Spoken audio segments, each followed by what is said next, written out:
This is Ocean Boulevard in Myrtle Beach headed south. We just passed Seamus Resort and the Seamus Water Park, just for a frame of reference. It's Ocean Boulevard and 14th Avenue.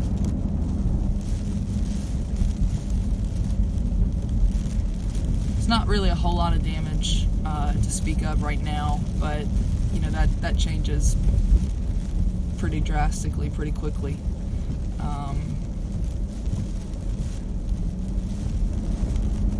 Only people we've seen out is media types and emergency vehicles.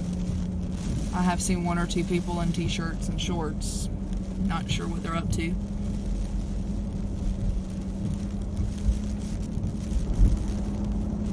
We're kind of driving along, and we'll stop and get out if there's something real interesting we need to get kind of close to. It's pretty wet out here. It's not a driving rain, but it's a consistent wet.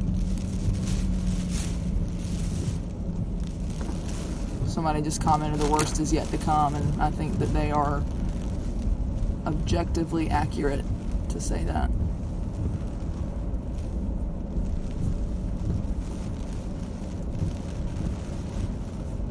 If you guys have any questions, feel free to ask. If I can answer them, I will. If I don't know the answer, I'm not going to guess, and I'll just tell you I don't know.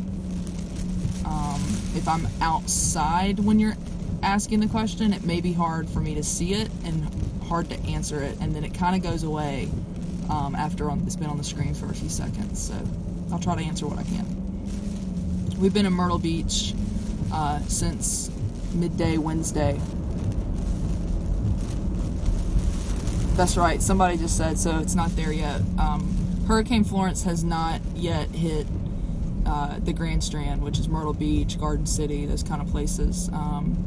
Right now, we have teams out in North Myrtle, and I would expect that if you want to follow Hannah Smoot, which is S-M-O-O-T, and Jason Lee, he's of the Sun News, those two people are out and about in North Myrtle, which has probably got the most interesting weather unfolding right now.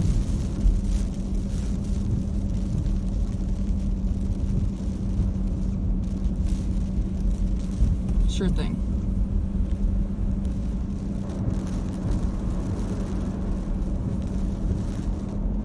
These hotels are boarded up for the most part. Tourists emptied out mostly on Monday and Tuesday, heeding the warnings, knowing it was going to be bad, or at least not anything they wanted to deal with. A lot of residents, obviously, in Myrtle Beach are gone. They evacuated. But we didn't have any problems finding people to talk to as late as 4 o'clock yesterday, so there are a number who stayed. We don't have an exact count. The wind is coming in as strong gust right now in Myrtle Beach.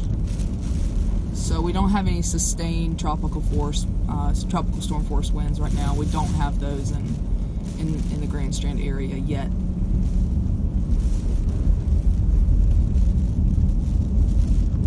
This is Crown Reef. I know that's a lot of people go to that hotel and stay. It's kind of on both sides of the street. And Josh, are we going to come up on Springmaid soon? Springmaid's coming up here on the left, so we're going to turn off, veer off, and then we'll be able to take a look at that area.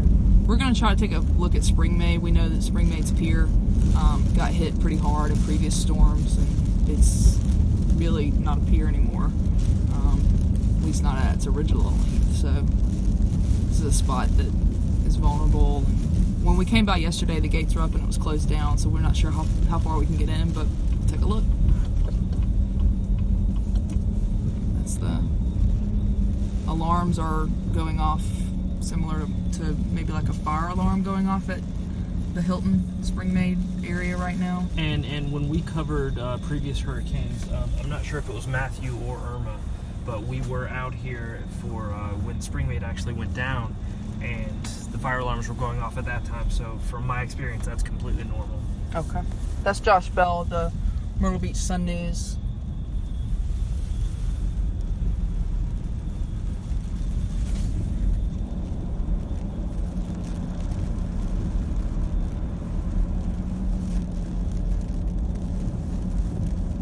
Yes, these buildings are evacuated.